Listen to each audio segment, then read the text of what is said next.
Hey everyone, this is my contribution to the Will Coxon Challenge.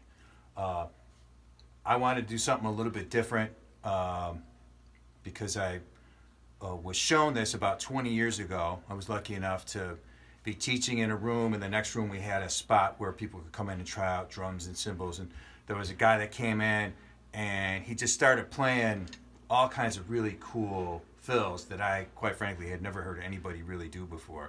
And so I went up to him and I said, hey, can I ask you where you came up with these ideas for all these fills, because they were very unique.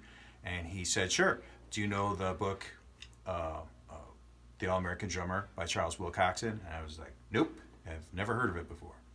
And luckily enough, we had a couple copies in the back. And so I bought one of them, and he sat me down, and he said, well, you can play it, you know, and get a lot out of the book just playing the solos the way they're written, and take them bar by bar, and then start to learn how to play them on the snare drum, and then eventually, take the accents, and you can move them around the kit. So you could take the accents and move them to the toms, or take the accents and put bass drums underneath them.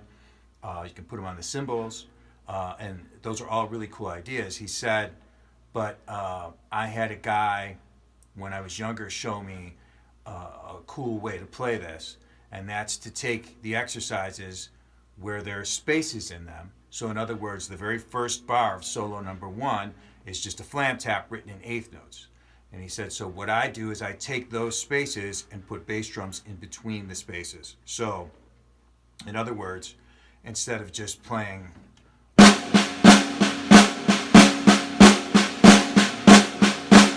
it like that, I'm going to put bass drums in the E's and U's, which there's nothing written in the book for it. So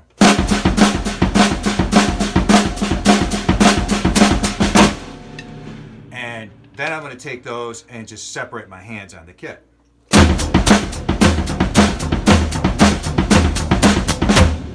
Which is something that, a lot of people practice single-handedly. Or some people will practice them with flams. Or left-hand flams.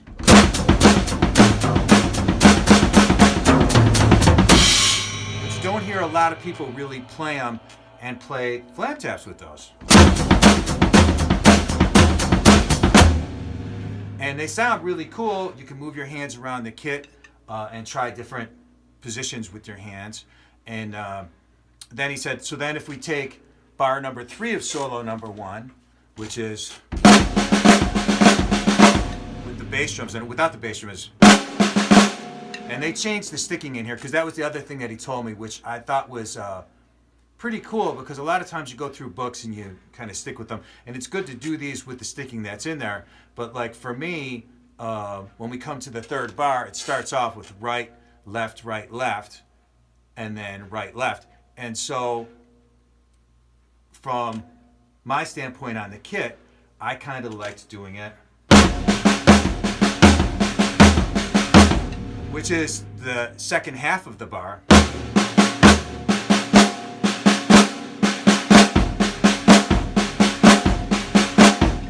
But I like getting that left hand on the floor tom.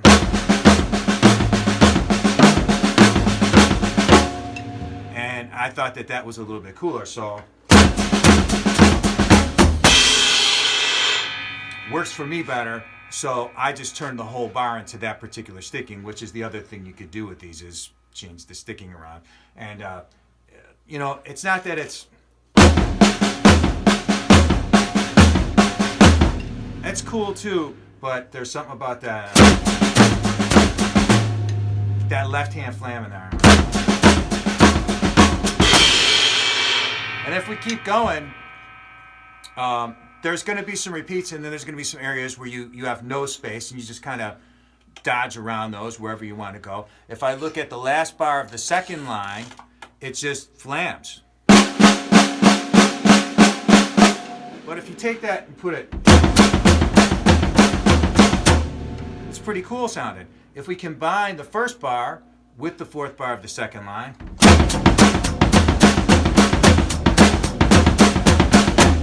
there's a really cool push-pull effect with those. And then the last bar of solo number 1 is actually just, which you go, oh, okay, it's just some flams. And it's almost the same as the 4th bar of the 2nd line. But if we start to play around with that, it's a pretty cool phrase. And when we start to combine things, just leaving that last couple notes off really changes the phrase. So, or is kind of cool in the sense that if I go, which is all right, I've turned them all into right-hand flams. I should play it the way that it's written, so. It's kind of cool, but if I take it and I turn them all into left-hand flams at the end,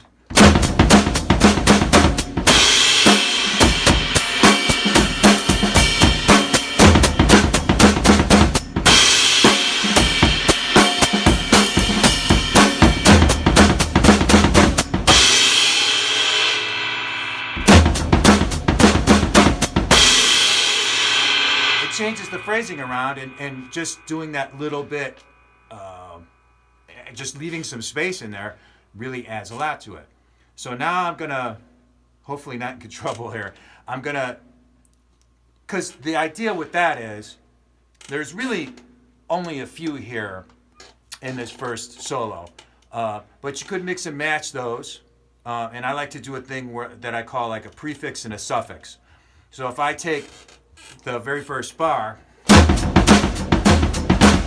and since this is all written in 2/4, if I take that first bar, I could do several things with it. So I could make that into something that's just starting on the 3 and finishing out like a nice short fill, a nice 2-beat fill, which is really great. And all of these work that way.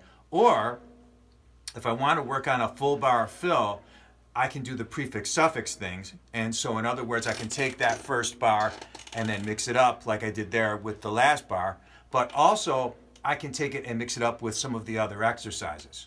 So what I tend to find myself do with this, as opposed to having a very regimented thing where I do just 1 or just 2 or just 3 or just 4, is I tend to go through them and find different things that I like and then mix them up. So for instance, one that I like a lot is in solo number 4, in the first bar, you just have a rough.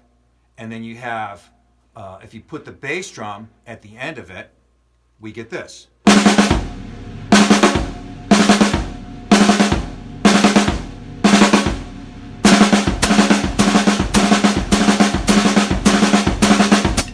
And there's really no bar in there that is specifically just, the roughs in a row. I kind of turned it into that. But I like that idea of taking the rough, where normally it would be, which would just be, which a lot of people use, and that's a great fill too. But here we're taking it and playing that last left hand and then putting the bass drum after it.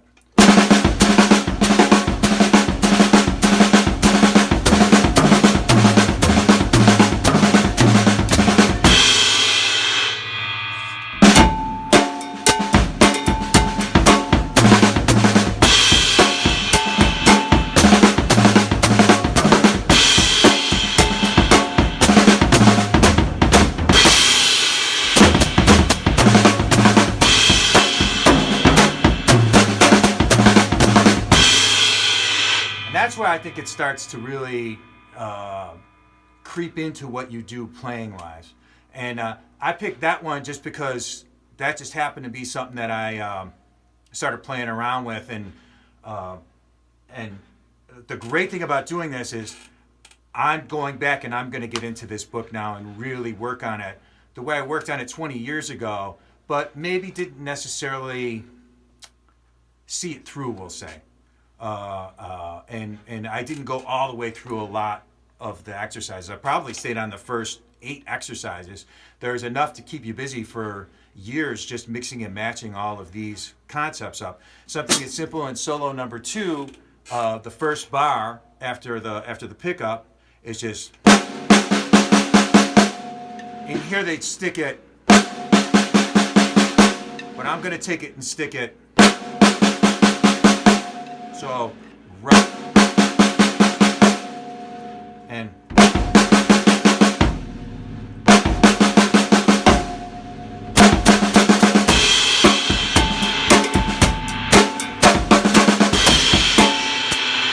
that's what I start doing with it. I put that left hand on the crash cymbal and put an extra bass drum in there. And I like that. Well, what else could I do to it? Well, I take that same idea, and what if I make it a flam on the first beat? Mess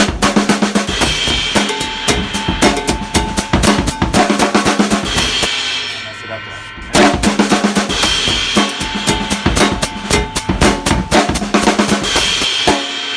What if I make that left hand, I'll make that first flam.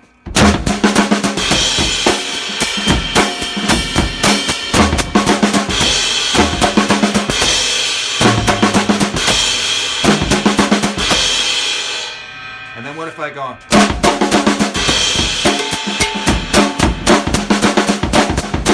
That's that whole thing up.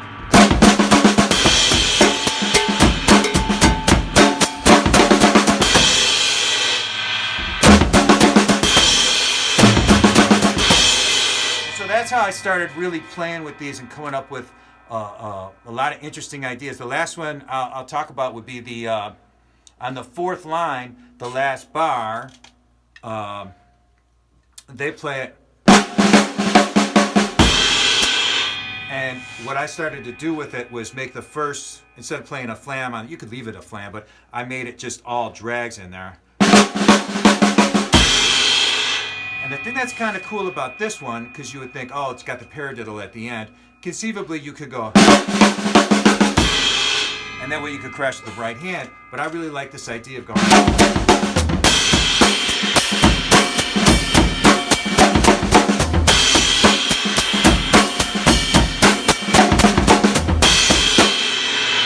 That.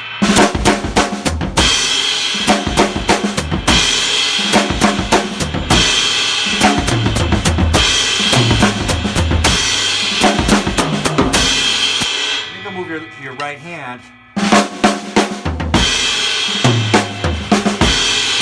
anywhere you want to go, and you get that double at the end. It's kind of a really cool little fill idea in there. So I think the possibilities with this are limitless. I hope it's cool that I did it this way. There's so many great bars. Solo number 2 has probably got, a year's worth of goofing around just in solo number 2. Number 1 is a little bit more limited because there's really only a few. In other words, the more space there is, the more you're going to be able to come up with cool ideas like this. I'm noticing too, like in solo number 4, in the third line, the third bar, it does.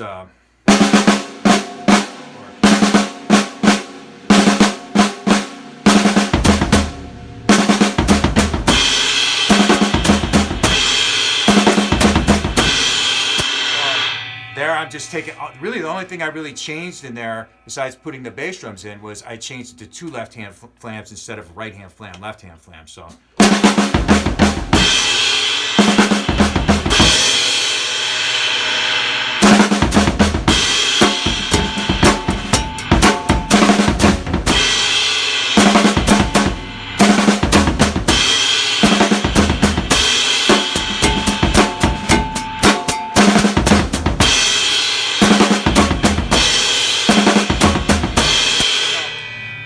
Anyway, I hope that gives you some good ideas. I love this book, and it's been a big part of giving me a lot of cool ideas, and I hope that you guys like that.